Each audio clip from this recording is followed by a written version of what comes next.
영원한 것에 인생을 투자하라. 마가복음 1장 16절부터 18절까지 됩니다. 갈릴리 해변으로 지나가시다가 시몬과 그 형제 안드레가 바다에 금을 던지는 것을 보시니 그들은 어부라. 예수께서 이르시되 나를 따라오라. 내가 너희로 사람을 낚는 어부가 되게 하리라 하시니 곧 그물을 버려두고 따르니라. 아멘. 얼마 전에 어떤 형제가 목사님, 제가 트럼프 대통령이 대통령 된 다음에 투자한 게 있는데 이게 엄청 뛰었대요. 그래서 맛있는 거 점심 사주겠다고 비싼 식당 가가지고 밥을 사줬습니다. 사주면서 나 이렇게 투자한 게 많이 뜰지 몰랐다고 막 좋다고 막 그래요. 투자란 단어가 인베스트, 이 단어가 참 요 시대에 너무나 사람들이 사모하는, 좋아하는 단어 중에 하나죠. 그래서 오늘 영원한 것에 인생을 투자하라, 이런 제목으로 말씀을 준비했는데요. 사랑하는 우리 둘러스게 성도님들, 만약에 우리가 투자를 했는데 이게 영원히 뺄지 발로를 하지 않는 그런 것이 있다면 우리가 투자할까요, 안 할까요? 하죠, 그렇죠? 네? 이 세상에서 영원한 것 딱 두 가지가 있습니다. 영원한 것. 한국의 그 유명한 이동원 목사님이 목사가 된 이유가 이 얘기를 들은 다음에 목사가 되었어요. 영원한 것에 투자해라. 영원한 것 두 가지가 있는데 하나님의 말씀과 영혼, 이 두 가지가 영원한 거, 영원한 거. 그래서 풀은 마르고 꽃은 떨어지되 오직 주의 말씀은 어떻게 되죠? 세세토록 있도다. 이 세상에서 딱 두 가지예요. 우리가 보는 하나님의 말씀, 이 말씀이 영원한 거예요. 영원한 거. 저에게 점심을 사줬던 그 형제가 조금 있다가 떨어졌어요. 이 세상에서 영원한 건 없어요. 건강하다가도 건강하지 않고. 근데 이 세상에서 영원한 거 딱 두 가지예요. 하나님의 말씀.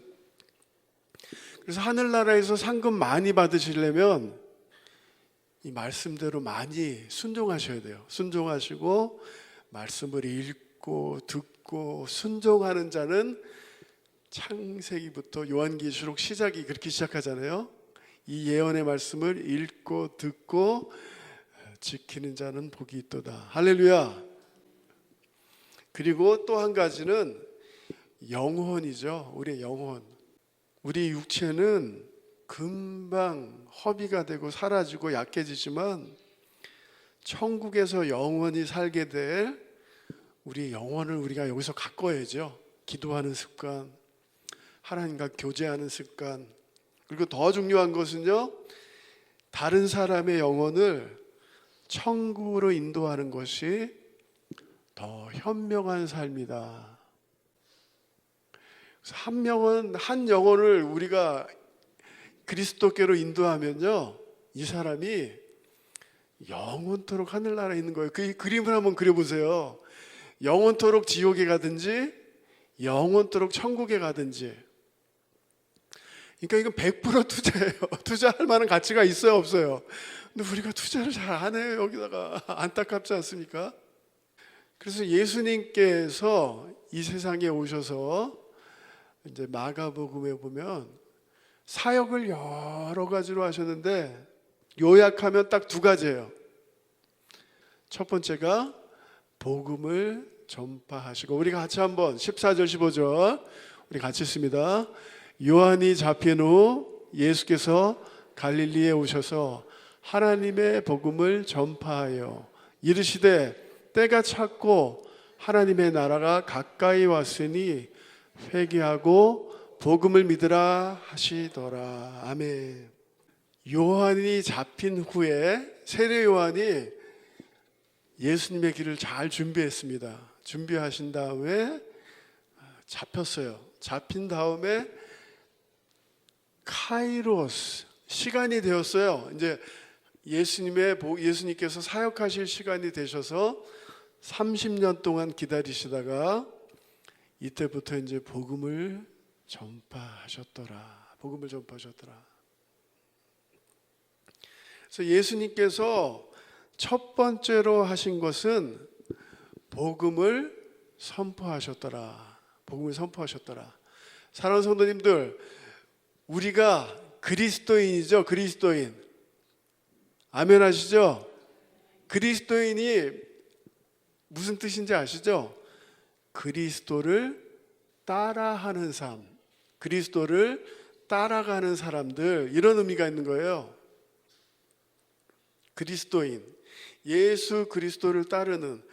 그래서 우리가 예수 그리스도를 따르기 위해서 우리가 첫 번째로 해야 될 것이 복음을 전하는, 좋은 메시지를 전하는, 회개해라, 회개해라, 하나님의 나라가 가까이 왔다.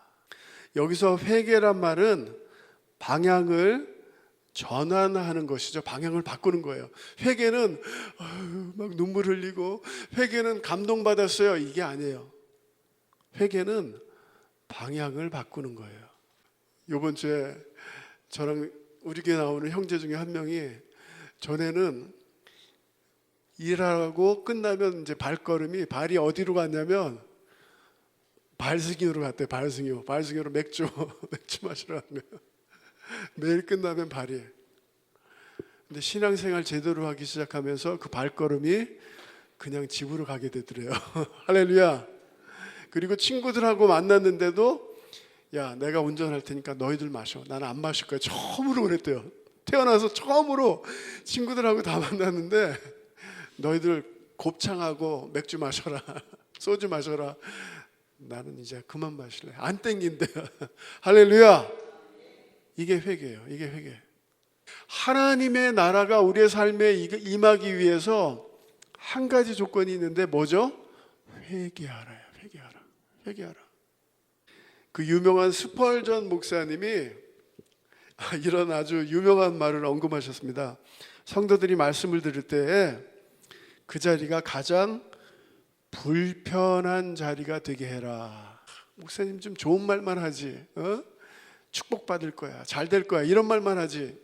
말씀을 들을 때 회개가 일어나야 되고, 그런 몸부림을 치는 그런 일들이 일어나야 되고, 하나님을 바라봐야 되고, 불편하지만 회개해야지, 방향을 바꿔야지.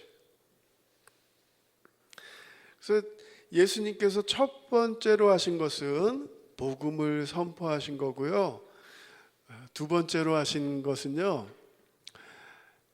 예수께서 이르시되 나를 따라오라, 내가 너희로 사람을 낚는 어부가 되게 하리라 하시니라. 사람을 낚는 어부가 되게 하리라.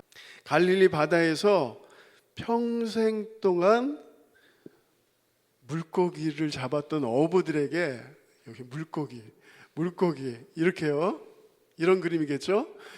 물고기 그랬던 사람들에게 낚아야 할 대상을 바꿨을 때 아마 엄청난 충격이었을 거예요. 아니, 이게 무슨 말이지?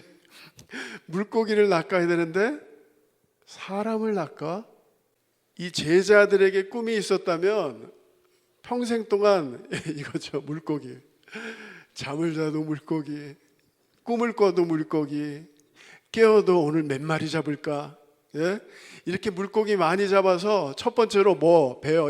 이들의 꿈이 자기의 배를 사는 게, 자기의 배를 산 다음에는 자기 집, 그리고 더 많이 투자하고, 이게 보편적으로 이 시대의 어부들이 꿈꾸었던 거라고 합니다. 성도님들, 저도 제품을 했잖아요. 저도 제품을 해보고 했기 때문에 한때는 옷, 이 사람들에게 물고기이지만 옷,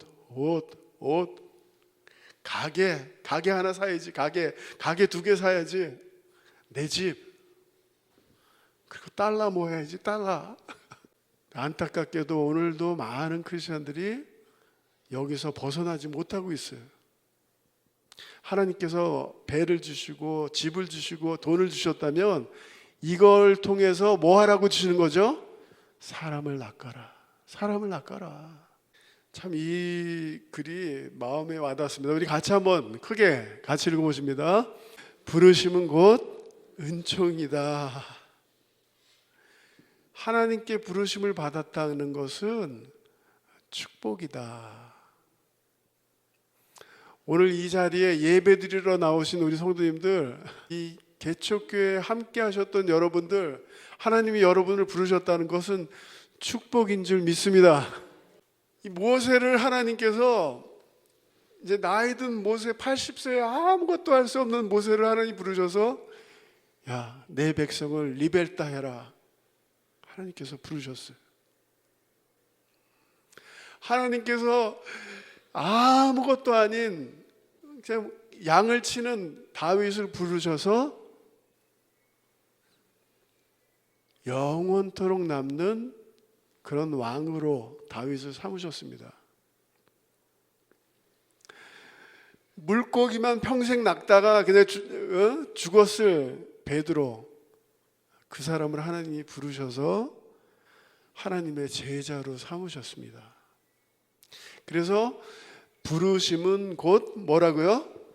은총이다. 하나님께서 나를 하나님의 딸로, 아들로, 자녀로 삼으셨다. 이게 축복인 줄 믿습니다. 이 자부심을 가지시고요. 주님 감사합니다. 이렇게 부족한데 하나님께서 나를 부르셨군요. 저는 예수님께서 제자들을 삼으시는데요. 제자들을 모으시는데 어떻게 그 12제자들이 이제 세워졌는가, 이거를 이렇게 쭉 봤는데요.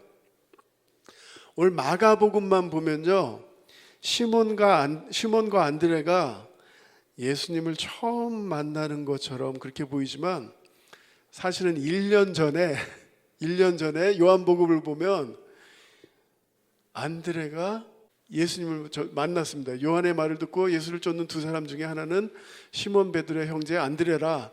그가 먼저 자기의 형제 시몬을 찾아 말하되 우리가 메시아를 만났다 하고 데리고 예수께로 오니.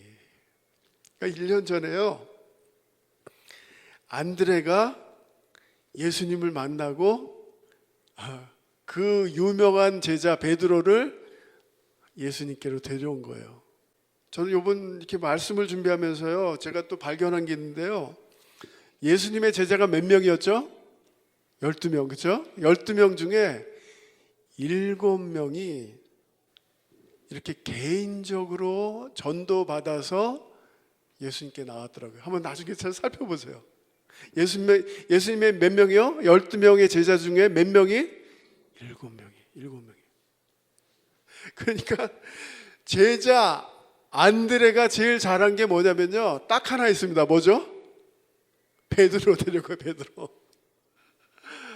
베드로 자기 형 내가 그 메시아를 진짜 만난 것 같아. 형 한번 가서 보자. 이거 진짜 이 사람 진짜야. 형 한번 가서 보자. 안드레가 잘한 게 딱 하나 이거예요. 그 다음에 뭐 나타난 게 별로 없어요. 우리가 평생에 전도 한 명만 잘하시면 돼요. 전도. 그리고 그 한 명은 멀리 있는 게 아니라 우리 주위에 있어요. 세계복음 이게 중요하지만 우리 주위에, 우리 옆에 친한 친구 한 명, 내가 영향력을 끼칠 수 있는 한 명에게만 전도를 잘하면 되는 거예요. 그래서 이렇게 야 일로 와라, 내가 너희들을 사람 낚는 어부가 되게 하리라 그랬을 때에 우리 같이 한번, 우리 포르투게스도 우리 같이 한번 읽어보십니다. 나를 따라오라, 내가 너희로 사람을 낚는 어부가 되게 하리라 하시니 곧 이메지았다 멘치 그들을 버려두고 따르니라. 마가복음에요, 가장 많이 나오는 단어 중에 하나가 이메지았다 멘치예요. 이메지았다 멘, 즉시로 빨리 순종했다. 마가복음에서 주는 메시지는요, 즉시로 빨리 순종하라. 어떤 목사님이 그런 질문을 하시더라고요. 만약에 예수님이 오늘 21세기에 오셔서 야 나를 따르라 그랬으면 오늘 크리스찬들이 어떻게 대답했을까요? 노 조금 있다가요. 제가 돈 좀 더 모은 다음에 여유가 생기면 그때 갈게요. 너 지금은 아닌 것 같아. 아직은 아닌 것 같아. 조금 있다가.